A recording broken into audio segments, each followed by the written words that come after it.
La beauté de ton sein, la beauté de ton Seigneur, car tu es roi, le roi.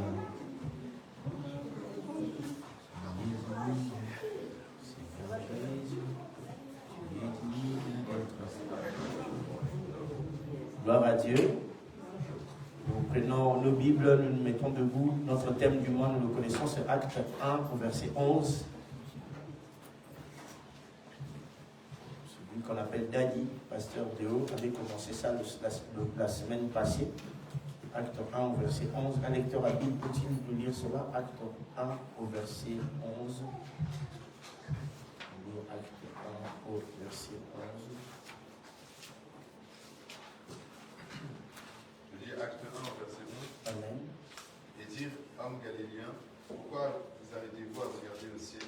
C'est Jésus qui a été enlevé au ciel du milieu de vous reviendra de la même manière que vous l'avez vu aller au ciel. Amen. C'est la parole du Seigneur. Nous y croyons. Pouvons nous asseoir. Père, merci pour cette parole. Cette parole nous fasse du bien, que ça touche le cœur d'une personne. Sers-toi de ton instrument quand tu sais le faire. Que toute la gloire te revienne au nom de Jésus. Nous disons Amen. Amen. Amen. Amen. Donc, acte 1 au verset 11. Aujourd'hui, on devait avoir notre journée de louange, mais comme vous le savez, nous avons reporté ça. Nous reportons ça pour le 7 juin. Le 7 juin, nous reportons notre journée de louange. Mais aujourd'hui, nous continuons notre thème. Alors, on nous dit ici, les anges, pendant que Jésus monte, il monte au ciel, il y a les anges apparaissent et ils disent, comme a lu l'homme de Dieu à Aiguille, homme galiléen, pourquoi vous arrêtez-vous à regarder au ciel? Amen. Pourquoi vous arrêtez-vous à regarder au ciel? Alors, je ne veux pas vous donner les mots en grec, en hébreu, même si je vais vous expliquer la signification, parce que ce sont des longs mots, des longues phrases. Et ici, l'ange interpelle les personnes. Donc, il les regarde, il dit, pourquoi vous arrêtez-vous à regarder Jésus au ciel? Alors, le terme en hébreu ici, ou en grec plutôt, parce que acte a été écrit en grec, le mot ici signifie pourquoi vous êtes inactif à contempler le ciel. Donc en gros, il leur dit, vous l'avez vu monter, mais vous devez commencer maintenant à vous bouger. Quelqu'un me suit jusque-là? Ça veut dire, vous l'avez bien vu monter, il est parti, il vous a donné un ordre. Allez, faites de toutes les nations mes disciples.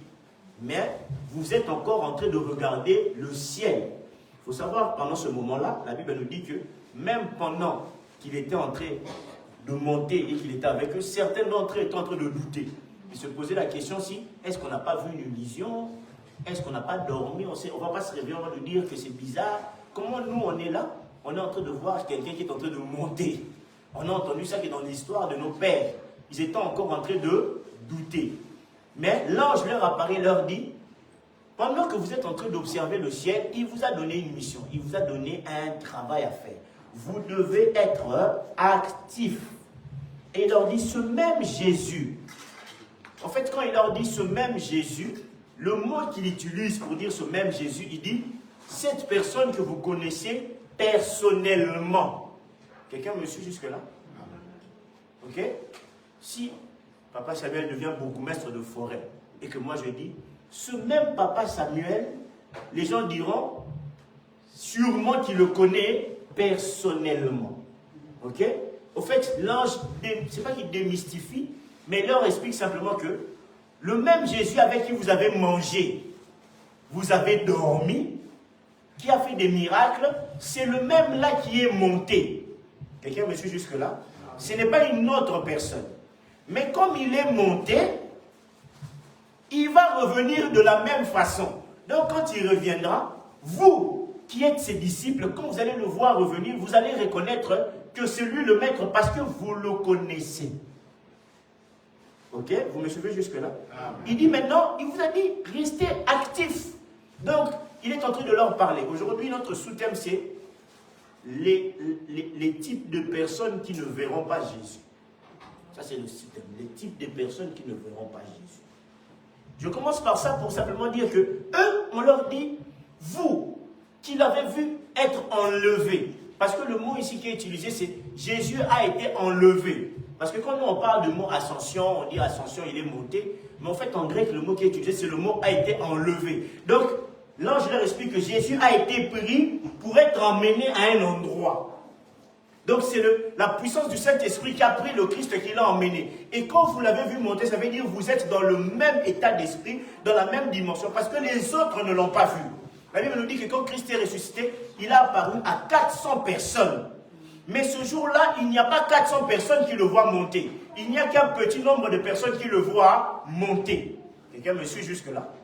Donc on leur dit simplement, vous êtes dans une dimension où vous voyez les choses où le Père est en train d'enlever. Parce que le mot ici, quand on dit il est monté, on dit en grec, il a été enlevé, pris pour être emmené dans une dimension autre. Je parle à quelqu'un. Il a été enlevé pour amener dans une dimension autre. De la même manière dont il est parti, a été enlevé, de la même manière aussi, il va être ramené. Mais vous qui l'avez vu monter, vous allez le voir revenir. Et vous allez savoir que c'est le même Jésus que nous avons connu. Vous allez me dire ici, mais nous on n'a pas vu Jésus physiquement, on n'a pas vu Jésus physiquement. L'apôtre Paul a dit, moi j'ai été enseigné par le Christ ressuscité. Quelqu'un me suit jusque-là? Au son de la trompette, qu'est-ce que nous dit la Bible? Au son de l'archange, au signal donné par Dieu lui-même, quand la trompette va sonner, les morts en Christ ressusciteront. Ils vont monter et nous les vivants, nous allons les rejoindre. Et quand nous allons tous monter, que ce soit Pierre, que ce soit Paul, que ce soit Jean, que ce soit moi ou toi, nous tous nous allons reconnaître, ah, là, c'est le maître. Quelqu'un me suit jusque-là? Oh, je vais aller un peu plus loin dans la Bible. Rebecca n'a jamais vu Isaac. Quelqu'un me suit jusque-là? Rebecca n'avait jamais vu Isaac. N'est-ce pas, docteur Aaron? Oui. On lui a juste expliqué à quoi ressemblait Isaac. Quand elle a vu Isaac, elle a dit, qui est cet homme? On lui dit, c'est le maître. Il a dit, ah, j'ai compris, c'est lui. C'est de la même manière, nous, on n'a pas vu Jésus physiquement. Mais au son de la trompette, quand nous allons monter, l'Esprit lui-même nous convaincra que celui que vous êtes en train d'aller rencontrer, c'est lui. Amen. Quelqu'un me suit jusque-là? Ok. On nous dit, il a été enlevé de la même manière, il reviendra. Mais ça, c'est pour les personnes qui ne seront pas dans la liste des gens qui ne sont pas qualifiés. Il y a une liste dans la Bible des gens qui ne sont pas qualifiés à voir Jésus. La Bible dit que Dieu a préparé les bonnes choses afin que nous puissions les pratiquer. Mais Dieu, la Bible dit aussi que Dieu a réservé les tourments pour les méchants. Ce n'est pas que Dieu a mis une catégorie de personnes qui sont des méchants qui iront en enfer, non. Mais Dieu a préparé l'enfer pour les personnes qui n'accepteront pas son Fils et qui ne vont pas pratiquer les bonnes choses que lui a déjà préparées. Ok? C'est pour ça que la Bible dit, Dieu a tant aimé le monde qu'il a donné son Fils unique, Jésus, afin que quiconque croit. Donc celui qui croit, il n'est plus dans la liste de ceux qui ne sont pas qualifiés. Il est dans la liste de ceux qui sont qualifiés. Et directement, il commence à pratiquer les bonnes choses que Dieu a préparées. Amen. Il y a un verset de la Bible qui dit, celui qui est né de Dieu ne pêche pas. Pourquoi? Parce que celui qui est né de Dieu, il n'est plus dans le péché. Il peut broncher, il peut tomber, il peut avoir des faiblesses, non, juste tombera 7 fois, mais il se relèvera. Par contre, celui qui n'est pas né de Dieu, il vit dans le péché. Il n'a même pas conscience qu'il est en train de pécher. Quelqu'un me suit jusque-là?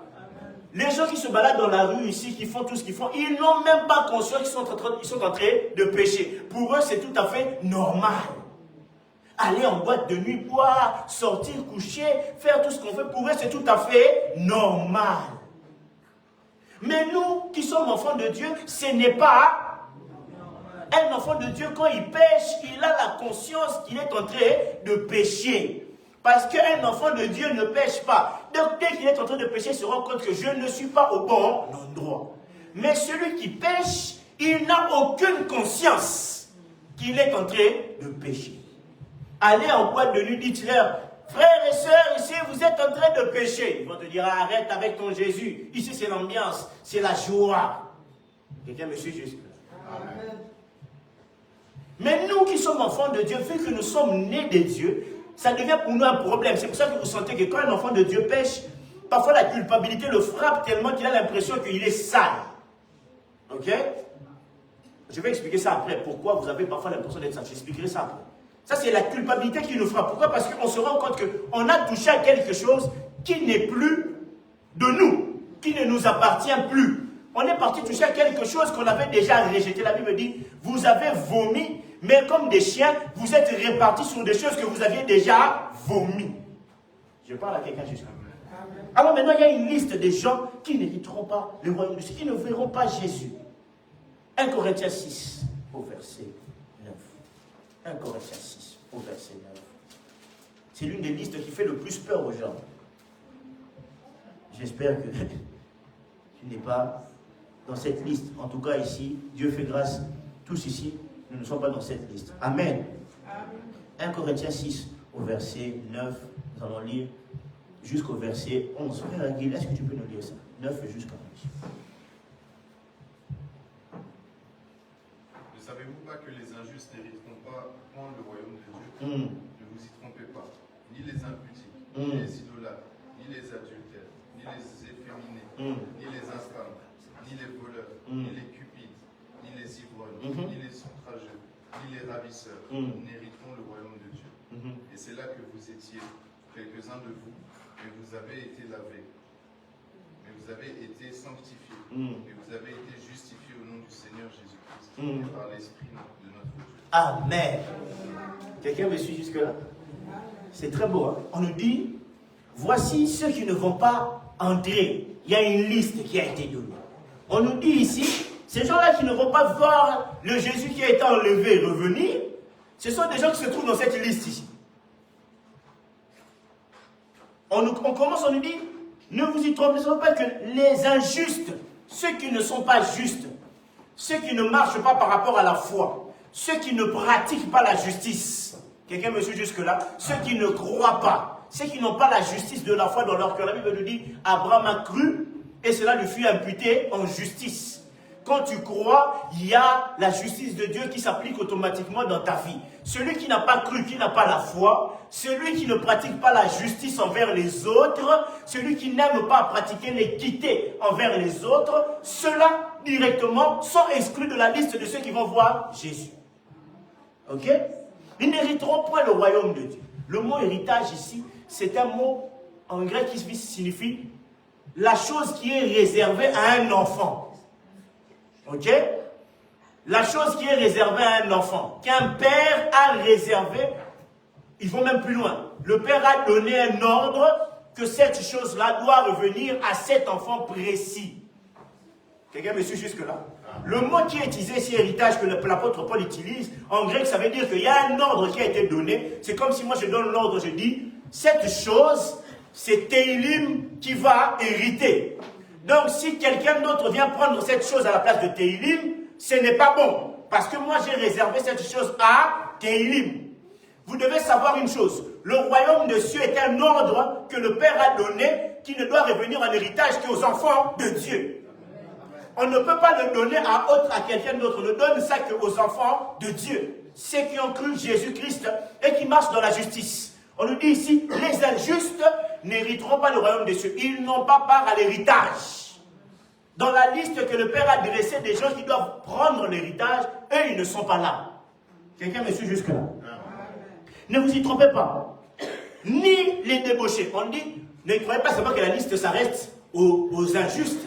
On nous parle même des débauchés. Les débauchés, ce n'est pas simplement, non, les débauchés, ce sont les gens qui boivent trop, des alcooliques, qui pratiquent toutes sortes de péchés. Ils sont dans la débauche. Une fois, il y avait même, on était à un mariage avec ma femme, il y a une chanson qui jouait, c'est la débauche. Et tu voyais des gens qui dansaient sur la débauche. Ils ne savent pas que la débauche, c'est un péché. Tu vois même des grandes mamans, des grands papas qui dansaient, c'est la débauche, c'est la débauche. Mais vous dansez sur un péché. Quelqu'un qui vous incite à la débauche, et vous aussi vous dansez, non, c'est la débauche. C'est la chanson du maman, c'est la débauche. Mais lui-même, c'est un débauché qui vous entrait en enfer.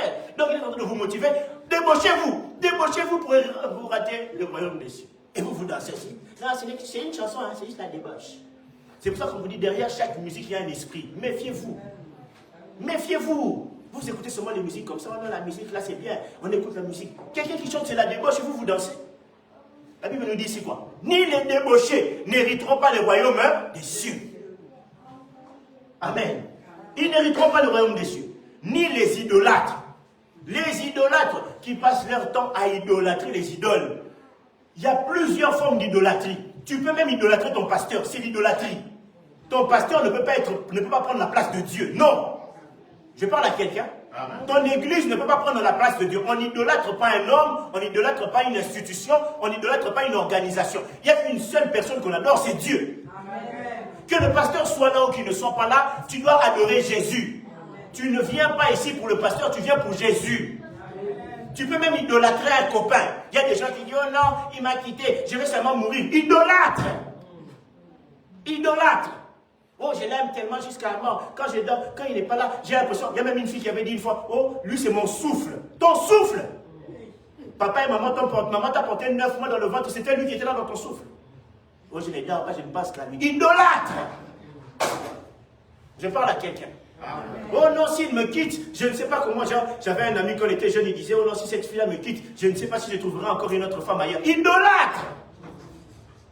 Vous qui idolâtrez l'argent, oh l'argent passe avant l'église. Oh non, moi d'abord c'est l'argent parce que c'est d'abord l'argent. On a besoin de l'argent pour la salle, non? Je suis obligé de travailler. Non, nous on a besoin de ta vie. On n'a pas besoin de l'argent pour la salle. On a d'abord besoin de ta vie. L'argent de la salle viendra si tu es accroché à Jésus. Dieu te donnera l'argent pour payer la salle. D'abord, on fait d'abord ta vie. Si Dieu veut que tu es disposé, il donnera l'argent. Parce que si tu fais passer l'argent avant l'église, quand tu auras l'argent là, tu ne donneras jamais l'argent pour l'église. Là, tu mens. Tu mens, tu nous mens. Oh non, pasteur, quand Dieu m'aura donné, toi-même tu sais, je suis en train de travailler fort pour payer. Tu ne donneras pas, on se connaît. Tu ne donneras pas. Parce que quand tu auras l'argent, vu que tu es déjà un idolâtre, tu dépenseras pour autre chose. Mais par contre, si ton cœur est attaché à Dieu, quand Dieu te donnera, la première des choses que tu feras, c'est de donner à... Oh, je parle à quelqu'un. Ah oui, c'est la vérité. Oh, moi d'abord l'argent. Pasteur, moi d'abord l'argent. D'abord l'argent, d'abord l'argent. La Bible dit que l'argent est un mauvais maître. Et la Bible dit même personne ne peut suivre 2 maîtres à la fois. Vous ne pouvez pas suivre Dieu et maman. Maman, c'est l'esprit de l'argent. Je n'ai pas dit, oh non, le pasteur a dit là-bas, croiser les bras. Non. Après, vous avez dit, oh non, le pasteur a dit là-bas, on arrête de travailler. Non, il faut travailler. L'ange a dit aux apôtres, ne restez pas inactifs, allez travailler. Mais ne faites pas passer l'argent avant Dieu. Dieu passe avant toute chose. Est-ce que je parle à quelqu'un? Parce que celui qui a l'amour de Dieu, quand il a l'argent, il donne pour le Seigneur. Mais celui qui n'a pas l'amour de Dieu, quand il a l'argent, il donne dans le monde. Oh, je parle à quelqu'un. Vous regardez, j'ai dit la vérité. Docteur Ramon, j'ai dit la vérité. Amen. Celui qui a l'amour de Dieu, quand il a l'argent, il pense d'abord au Seigneur. C'est comme quand vous aimez une personne. Quand vous aimez une personne, quand vous avez l'argent, la première des choses que vous faites, c'est quoi? C'est d'abord penser à la personne, non? N'est-ce pas? C'est vrai ou pas? Je ne vais même pas citer un nom, si quelqu'un va me dire, oh non. Non. Quand on a l'argent, que tu penses à quelqu'un, tu aimes quelqu'un, ah, tu as reçu l'argent, tu as réussi là, tu penses à quelqu'un, ah non, je l'aime trop. J'ai eu 150 €, qu'est-ce que je vais faire? Je vais lui acheter même une basket de 50 €. Parce que tu l'aimes. Si tu aimes Dieu, quand l'argent viendra dans ta poche, tu donneras ta dîme, tu donneras ton offrande, tu donneras ta liberté, parce que tu aimes Dieu. Mais si tu n'aimes pas Dieu, quand l'argent va arriver, vu que tu aimes le monde, tu donneras ton argent au monde. Tu auras dépensé dans des baskets inutiles, tu auras acheté dans des choses bizarres, tu auras dépensé dans l'alcool, dans la drogue, dans les sorties. Tu ne donneras pas à Dieu. D'abord l'amour de Dieu. Je parle à quelqu'un. Les idolâtres, ceux qui idolâtrent la vie, ceux qui idolâtrent les soirées, les stars. Vous qui idolâtrez les stars, oh moi je suis fan d'un tel, oh moi je suis fan de ceci, oh moi, même vous idolâtrez même des musiciens chrétiens. Moi je suis un idole, moi c'est mon idole. Les idolâtres n'hériteront pas du royaume des cieux. Ni les adultères. Les adultères, mariés, mais tu vas voir ailleurs, adultères. Les adultères n'hériteront pas le royaume des cieux. Je parle à quelqu'un. Oh, les adultères n'hériteront pas le royaume des cieux. Impossible. Oh non, moi j'ai une sous-maman, j'ai un sous-papa, moi j'ai un sous-gardien d'à côté. Oh, moi j'ai ceci. Non, n'hériteront pas le royaume des cieux. Je parle à quelqu'un. C'est la Bible, c'est pas moi. Donc si vous avez un problème, voyez avec la Bible. Ni les efféminés, ni les homosexuels, ni les efféminés, ni les homosexuels n'hériteront pas le royaume des cieux. Oh non, la tendance maintenant, il faut qu'on les accepte. Non, on les accepte qu'ils viennent à l'église pour qu'ils écoutent la parole du Seigneur, pour qu'ils soient transformés. Ok? On ne va jamais les insulter, on ne va pas les taper. Ce sont des êtres humains qui ont besoin de Jésus. Ils ont besoin d'écouter la parole pour être transformés, tout comme l'homosexuel, l'adultère, ils ont tous besoin de Jésus au même titre. Il n'y a pas de différence. Tous, quand ils viennent, ils doivent être traités comme des personnes qui ont besoin de Jésus. Oh, je n'ai pas entendu. Qui ont besoin de qui? Jésus. On les traite tous pareil parce qu'ils ont tous besoin de Jésus. On ne va pas faire la différence parce qu'il est féminin au monde. Non, frère, tu viens, on t'accueille, on va même chanter. Oui, je t'aime de l'amour du Seigneur. Assis-toi, mon frère, écoute la parole et sois transformé. C'est ça, la parole de l'évangile. C'est ça, la parole de l'évangile. C'est ça, la parole de l'évangile. Je parle à quelqu'un. Ils n'hériteront pas le royaume des cieux. On ne va pas, par contre, on ne va pas tolérer. Je sais que quand on dit ça comme ça, même Facebook a commencé à avoir des mots. Si tu dis un mot comme ça, ça commence à diminuer la fréquence de vos photos, parce que, de vos vidéos, d'autres vidéos, parce que vous avez critiqué les homos et tout ça. Ce sont les nouvelles. Nous, on n'a pas critiqué. Nous, on dit simplement que nous, dans l'église, on ne va jamais favoriser ce péché-là. Amen. On ne va jamais favoriser ce péché-là. Mais si quelqu'un vient, on l'accepte. On dit, frère, viens. Parce que tu dois écouter la parole de Dieu. Je parle à quelqu'un. On nous dit, ni les voleurs, ni les cupides, ni les voleurs, ni les cupides. Toi qui voles, oh non, tu es un voleur. Toi qui voles les affaires des autres. Toi qui vas comploter, tu es un voleur. Parce que les gens pensent souvent que le voleur, c'est celui qui rentre dans la maison, qui vole l'argent, qui fait des braquages. Non, tu es un voleur. Si quelqu'un te confie l'argent, tu manges, tu es un voleur. Je parle à quelqu'un. Amen. C'est pas moi, c'est la Bible. Les voleurs et les cupides, les gens qui aiment trop l'argent. Ah, vous avez vu, on a encore reparlé de ça. Les gens qui aiment trop, les cupides, qui ne pensent qu'à l'argent. Il est même prêt à faire du mal à quelqu'un pour de l'argent. Hier, j'étais dans un mariage, un ami, un frère camerounais qui était là, il m'explique, il me dit que lui, il a arrêté d'investir dans son pays. Pourquoi? Parce qu'il a envoyé de l'argent, on lui a bouffé de l'argent. Il a même été sur place, on a failli l'empoisonner juste pour l'argent. Il a dit, mais moi je fais ça pour la famille, pour qu'on devienne riche. Il a dit, les gens sont tellement cupides qu'ils sont même prêts à tuer pour de l'argent. Et la Bible nous dit, ces gens-là ne sont pas dans la liste des gens qui hériteront le royaume des cieux. Amen. Ni les ivrognes, les soulards qui boivent jusque pas possible, qui se battent dans la rue. Oh non, moi il a bu. Ceux-là n'hériteront pas le royaume des cieux. Amen. Ah oui, la Bible dit, ne vous enivrez pas de vin. Amen. N'hériteront pas le royaume des cieux. Si c'est pas moi, c'est pas moi. Moi, je suis en train de dresser la liste que la Bible m'a donnée. Mais est-ce que c'est moi qui ai dit ça? C'est qui? C'est la Bible, non? Merci. Ni les outrageux. Les outrageux, ce sont les gens qui, oh, moi, je suis un spécialiste de la malbouche. Oh, moi, pasteur, moi, je parle mal aux gens. Moi, pasteur, moi, pour l'insulte, elle est facile chez moi. Pasteur, il y a un ministère qui m'a dit, pasteur, si on vous cherche, appelez-moi, je vais gérer le problème. J'ai dit, tu es l'esprit du diable. Pourquoi je vais t'appeler pour gérer les problèmes? Un outrageux, des gens qui manquent de respect aux aînés, des gens qui manquent de respect aux petits. Les outrageux, vous n'irez pas au ciel. Si tu as l'habitude d'avoir, oh, moi j'ai la langue de serpent, moi je parle mal aux gens. Commence à changer ta vie maintenant. Oh, moi je suis un impoli de nature. Oh, moi on ne blague pas avec moi. Quand il y a des gens comme on dit quelque chose, moi j'ai la bouche gilette. Tu n'iras pas au ciel, outrageux que tu es. Tu n'hériteras pas le royaume des cieux. C'est pas moi qui l'ai dit, c'est la Bible. Change ta manière de parler, change ton langage. Oh, moi, on ne peut pas me reprocher quelque chose. Ah, tu es qui? Est-ce que toi, tu manges tous les airs pour qu'on ne te reproche pas quelque chose? Moi aussi, je vais faire comme vous. Toi, tu es qui? Pourquoi on ne te reproche pas? Tu es qui? Tu marches sous les airs, comme on dit à Kinshasa, tu craches du feu. Pourquoi on ne te reproche pas? On va te reprocher. Mon fils m'a dit, papa, je ne veux pas que tu me parles comme ça. Il dit, je vais te parler. Parce que c'est moi, comme on dit à Kin, c'est moi qui t'ai laissé. Je vais te parler. Quelqu'un me suit jusque-là? Les outrageux, les gens qui parlent mal, ceux qui manquent de respect facilement, toujours renfrognés. Vous savez, les gens renfrognés, ils n'ont jamais le visage ouvert. Toujours le visage fermé. Tu ne sais même pas si tu dois lui dire bonjour ou pas. Donc, quand tu t'approches, tu sens déjà que le visage de la personne, tu dis, hé, est-ce que je peux lui dire bonjour? Je peux même m'approcher. Visage toujours. Mais frère, qu'est-ce qui se passe? On a un problème avec toi, quoi. Il y a même des gens, on dirait qu'ils ont un problème avec Dieu. Tu viens à l'église. Mais frère, qu'est-ce qui se passe? Il y avait un pasteur une fois qui avait dit à un frère, baisse les bras, commence à sourire. Parce que tout le culte était comme ça. Le pasteur a dit, mais frère, il y a un problème avec Dieu, un problème avec le Seigneur. Oh non, baisse les bras, souris un peu. Amen. Les outrageux, vous n'hériterez pas le royaume des cieux. Amen. Ni les ravisseurs, ceux qui aiment bien voler, les ravisseurs, ceux qui aiment bien prendre. Les ravisseurs n'hériteront pas le royaume des cieux. Oh, moi j'aime bien ravir les choses. Oh, moi, les gens qui aiment bien envier. Pasteur Déo nous a prêché le dimanche passé les convoitises. C'est qu'ils sont toujours en train de convoiter les choses qui appartiennent aux autres. Qui aiment bien ravir. Oh non, son mari est beau, je vais prendre son mari. Oh, il y a toujours quelqu'un. On a toujours quelqu'un qui n'aime pas voir les autres bien habillés. Toujours quelqu'un. Oh, ta chemise, elle est belle. Hein? Ah, ça serait bien si tu me donnes. Mais pourquoi on va te donner? Pourquoi? Pourquoi? Il ne peut pas avoir une belle chemise. Demande l'adresse, va acheter. Amen. Si lui-même il est touché par Dieu de te donner, il te donne. Mais il y a des gens comme ça qui, tout ce que les autres ont, il doit aussi l'avoir.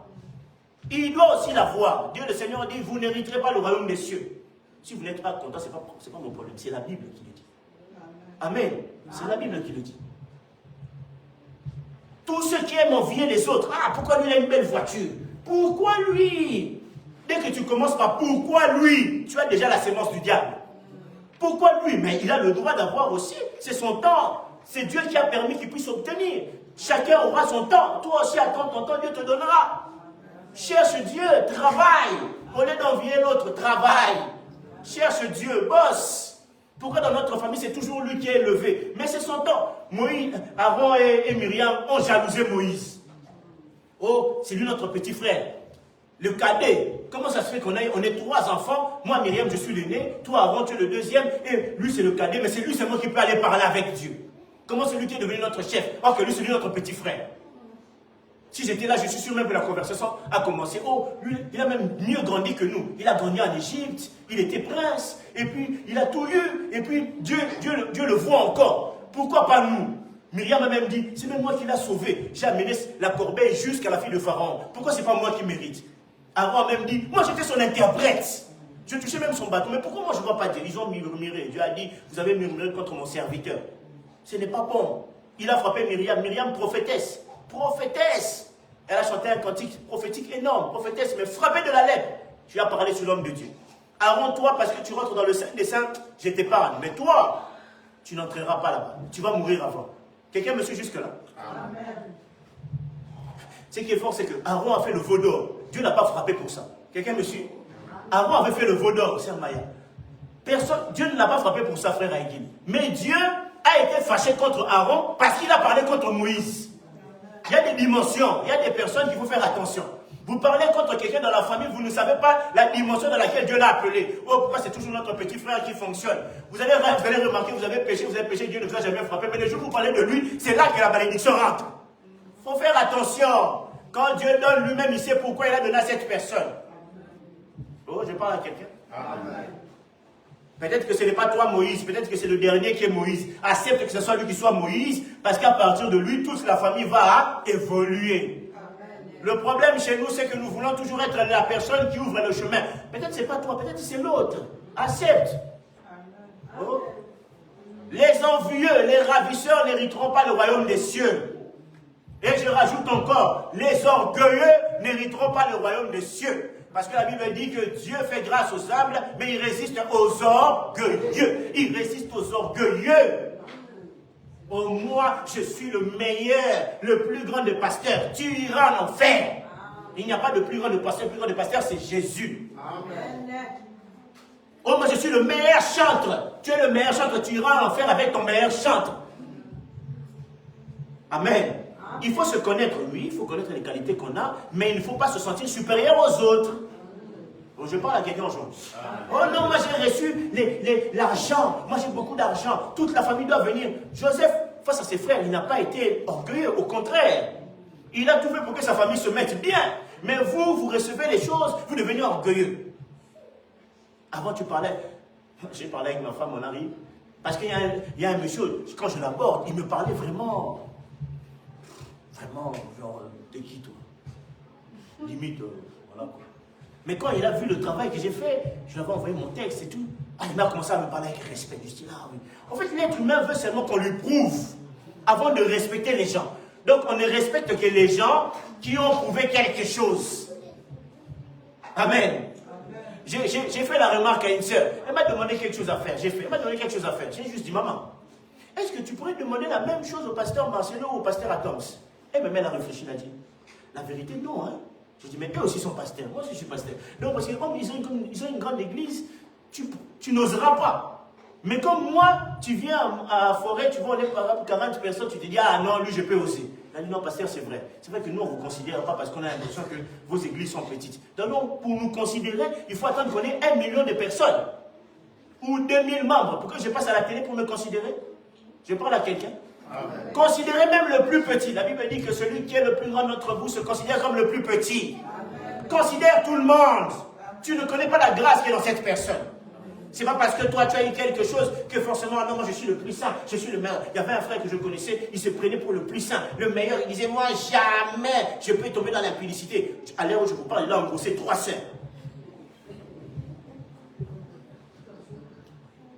Il nous disait, il nous répétait, moi ce sont des choses pour les autres. Moi je peux pas. Il nous disait, moi je peux me mettre avec une femme dans la même chambre. Je prie pendant 3 jours avec elle. Je ne la toucherai pas. On a dit, ah, tu es sûr? Ok. La Bible dit, fouiller. Hein?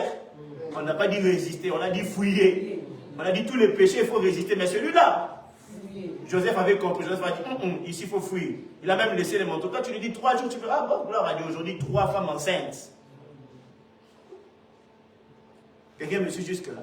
Amen. Même les orgues, ça c'est l'orgueil. Il y a même des gens qui sont orgueilleux dans la chose de Dieu. J'ai reçu un don spirituel, je fonctionne bien, je me sens orgueilleux. C'est l'orgueil. Les orgueilleux n'hériteront pas le royaume de Dieu. Dieu ne veut pas les orgueilleux. Dieu veut qu'on travaille pour lui avec simplicité.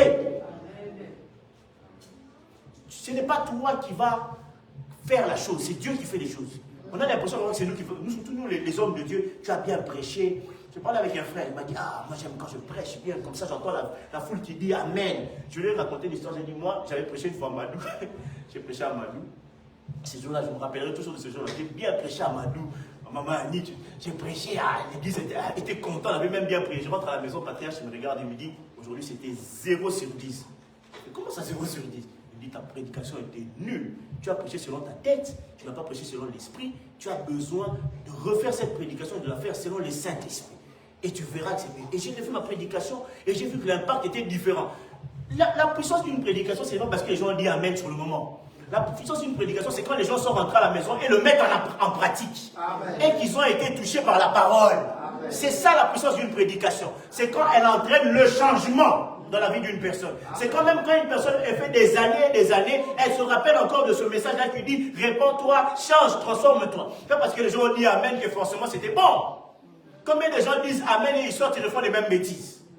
Quelqu'un, je parle à quelqu'un. Amen. Regarde l'heure. Ça va, je suis dans les temps. Amen. Amen. Donc, c'est ça l'impact d'une prédication. Les orgueilleux, oh non, moi j'ai reçu un don de Dieu, moi je me sens le meilleur. Non.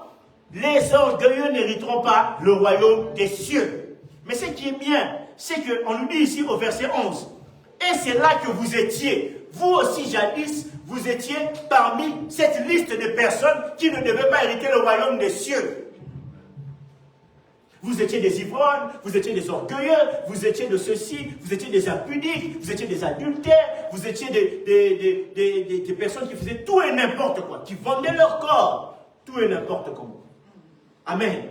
Mais Dieu dit, maintenant vous n'êtes plus dans la liste de ces personnes-là, mais vous avez été lavés. Vous avez été sanctifiés et vous avez été justifiés au nom du Seigneur Jésus-Christ. Vous avez été lavés, vous avez été sanctifiés au nom du Seigneur Jésus-Christ. Amen. Vous n'êtes plus dans la liste des personnes qui ne vont pas hériter. Hein?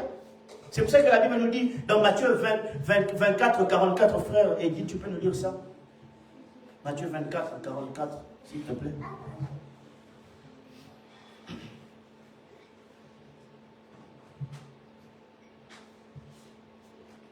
Matthieu 24, 44.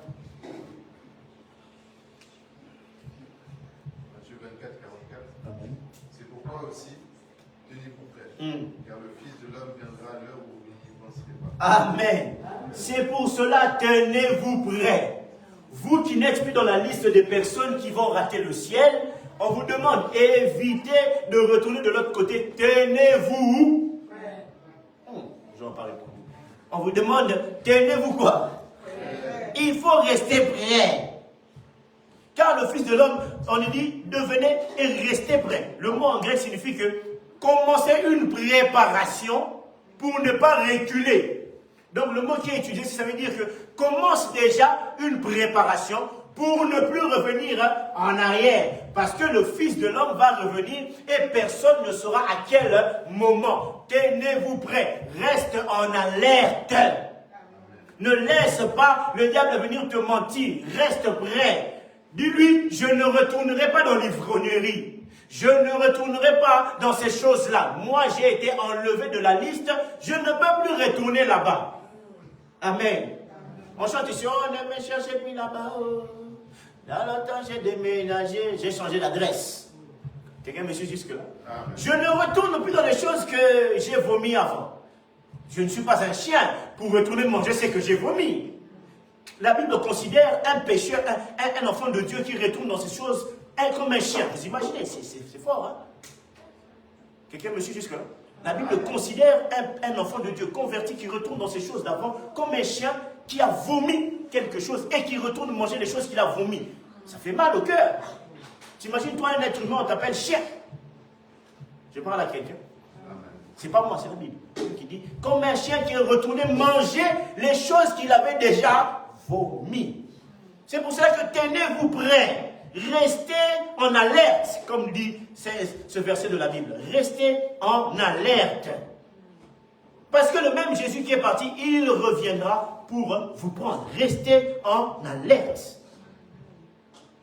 C'est pour ça que l'ange commence en leur disant, ne soyez pas passifs, soyez actifs.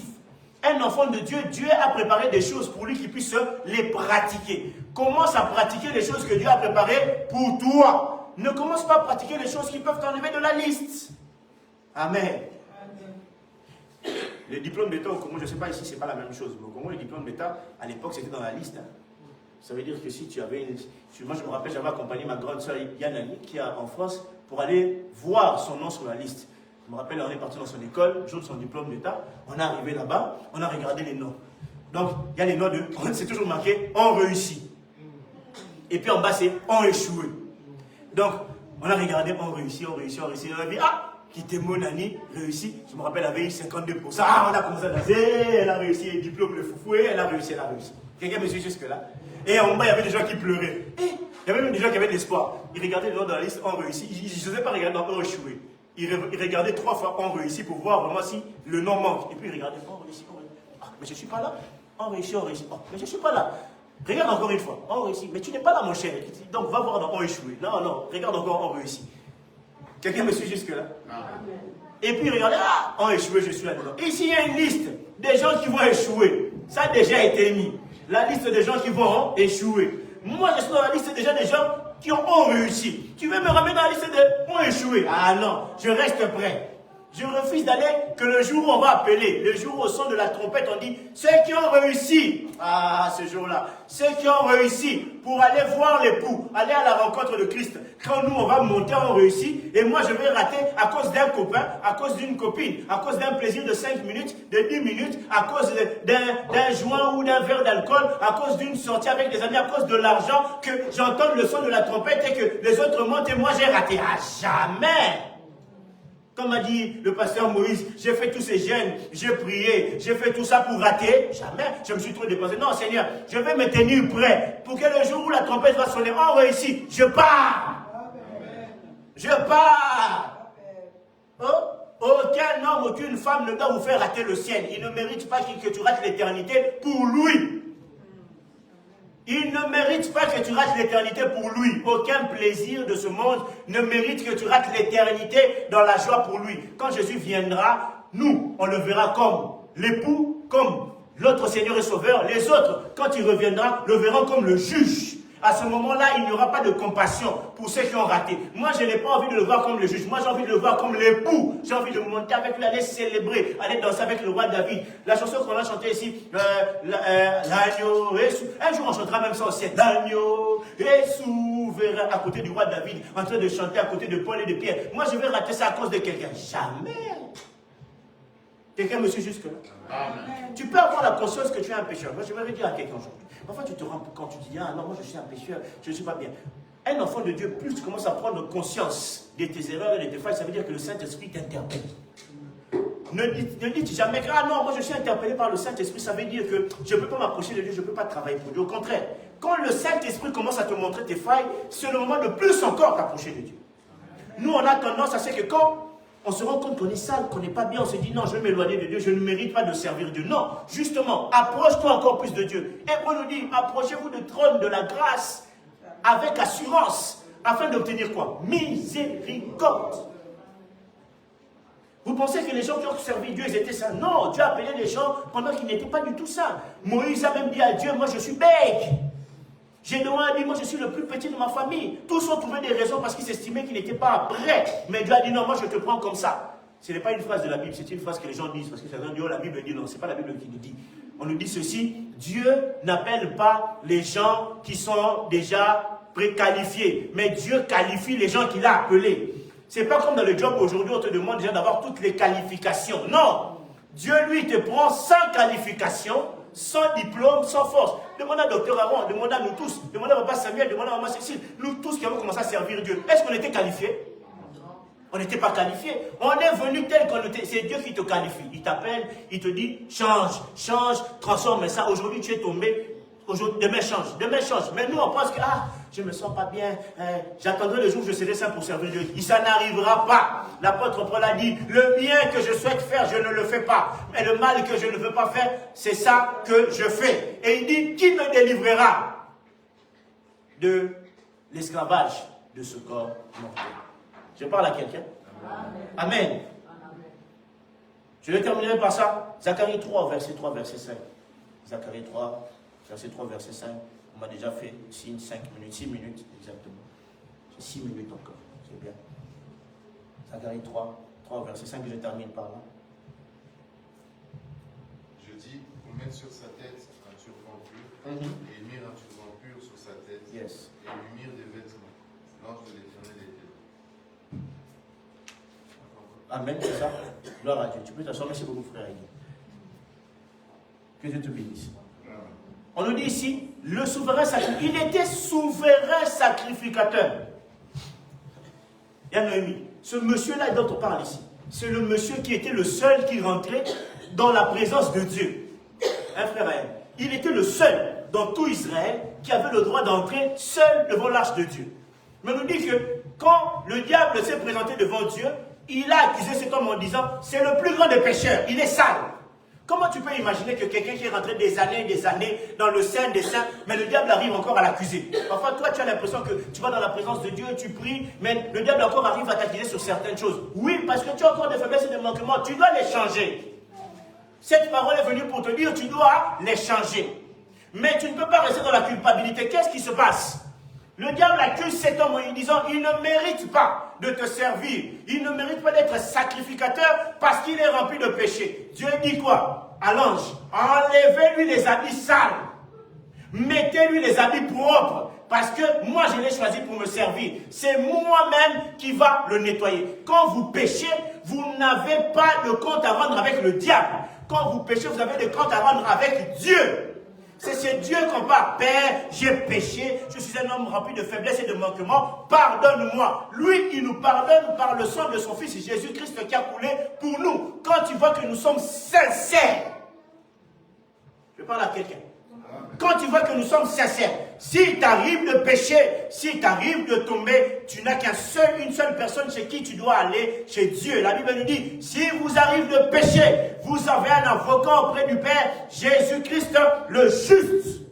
Ce n'est pas le diable chez qui nous devons rendre de compte. Non, lui, il n'a rien à voir avec cette histoire. Nous, quand nous tombons, nous allons vers le Père. C'est le Père lui-même qui nous justifie. La Bible nous dit que ceux qu'il a connus d'avance, il les a appelés et il les a justifiés. Je parle à quelqu'un.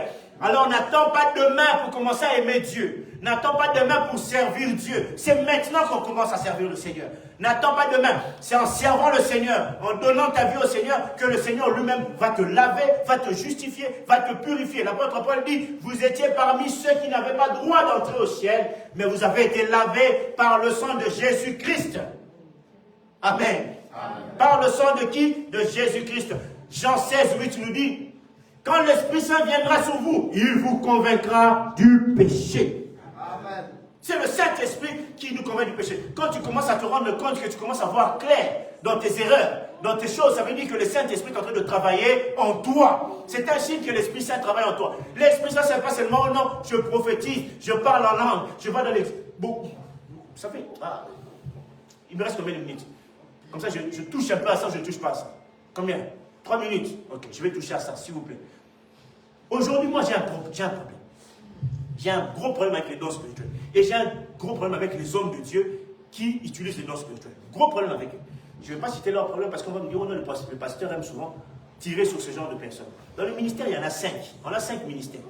Mais il y a un ministère qui est le plus problématique de tous. Et qui est le plus rare, mais que les gens pensent qu'il est courant. Or que c'est le plus rare. Mais tout le monde pense qu'il est partout. Mais il est rare. Je ne vais pas... On a les pasteurs. On a les évangélistes. On a les docteurs. On a les apôtres. Mais les derniers là, eux là,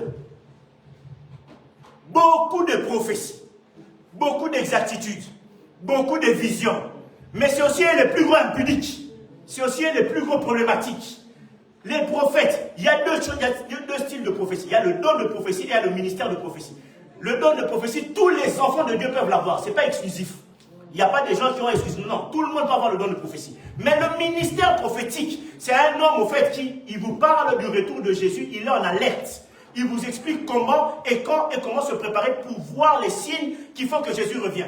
Un ministre prophète doit nous expliquer pourquoi Israël est en guerre avec l'Iran.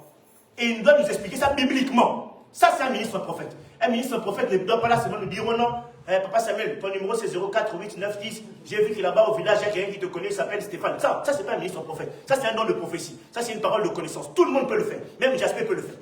Mais un ministre prophète, c'est quelqu'un qui nous prend la Bible, il nous explique. Iran, Irak, qu'est-ce qui s'est passé? Ézéchiel. Dans Ézéchiel, c'est marqué. Dans Zacharie, c'est marqué. Ça, c'est un ministre prophète. Et il nous explique la prophétie. C'est un fils d'Isaacar.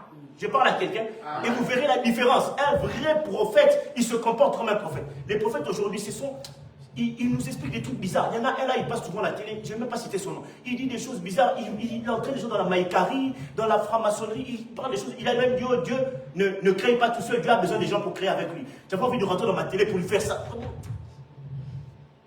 Est-ce que je parle à quelqu'un? Un enfant de Dieu n'est pas distrait par ces choses. Tenez-vous prêts. On est prêt par la parole de Dieu. On est prêt dans la prière. On est prêt en suivant la parole de Dieu qu'on écoute, on la médite. On lui dit, les chrétiens devraient méditer. Et c'est le Saint-Esprit qui vous convaincra du péché. Est-ce qu'on peut prier? Est-ce qu'on peut prier? Tu vas prier et tu vas dire à Dieu. Non, je sens dans mon cœur vraiment que c'était la parole dont on avait besoin.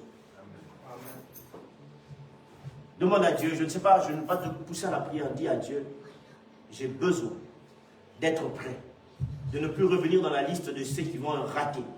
J'ai besoin que le Saint-Esprit me convainc du péché et qu'il continue à me convaincre du péché. Les chrétiens n'aiment pas être convaincus par l'esprit du péché. Que je sois convaincu, que je sois enseigné, que je me tienne prêt, que je pratique les bonnes choses pour ne pas rater le royaume de Dieu. Prions au nom de Jésus. Alléluia. Père.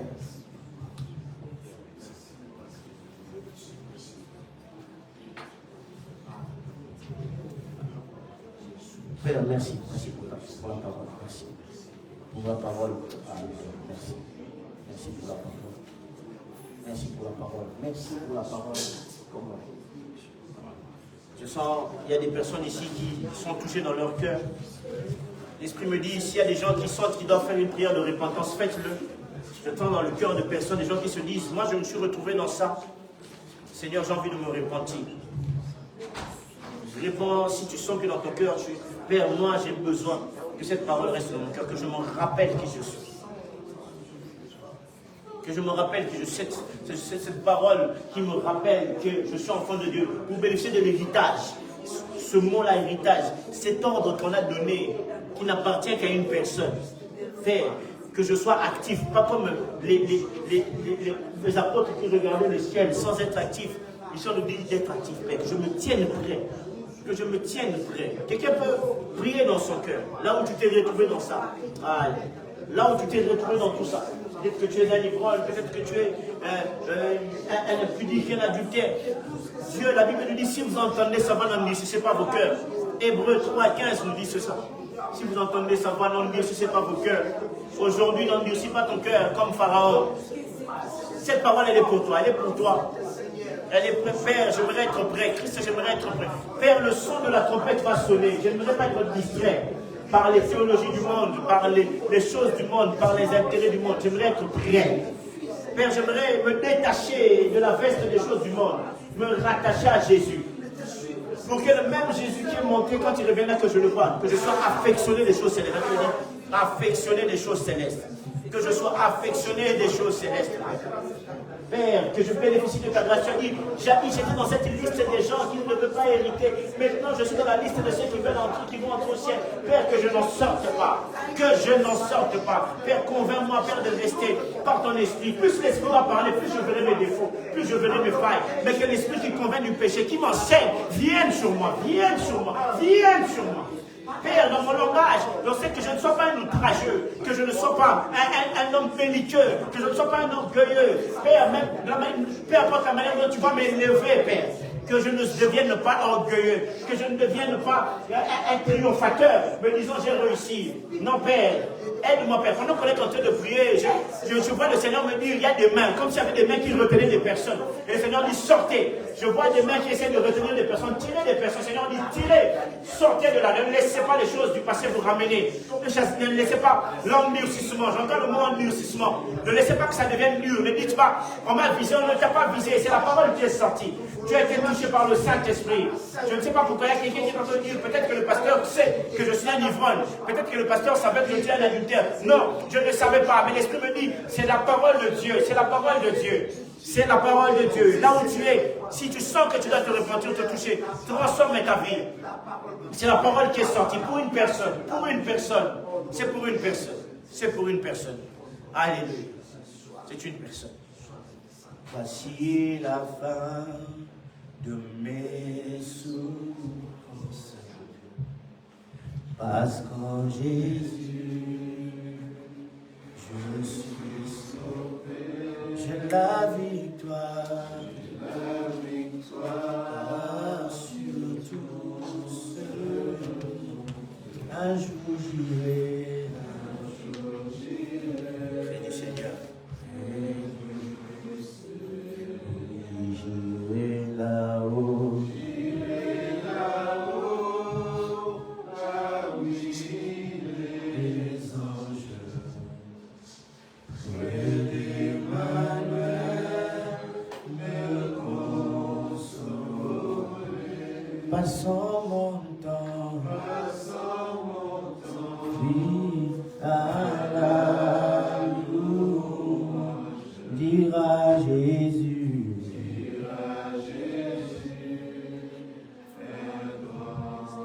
Je sens cette parole qui me dit de demander à tout le monde de prier. David a dit, donne-moi un cœur nouveau. Renouvelle en moi un esprit bien disposé. Demande à Dieu de te donner un cœur nouveau et de renouveler en toi un esprit bien disposé, comme l'a demandé David. Prie au nom de Jésus. Père, donne-moi un cœur qui est prêt à t'aimer au-delà des choses du monde. Un cœur disposé. Un cœur disposé. Dans le service, Père, parfois j'ai négligé ton service, Père, parce que mon cœur n'était plus disposé. Père, j'aimerais être disposé de nouveau. Disposé de nouveau, Père. Disposé de nouveau, Père.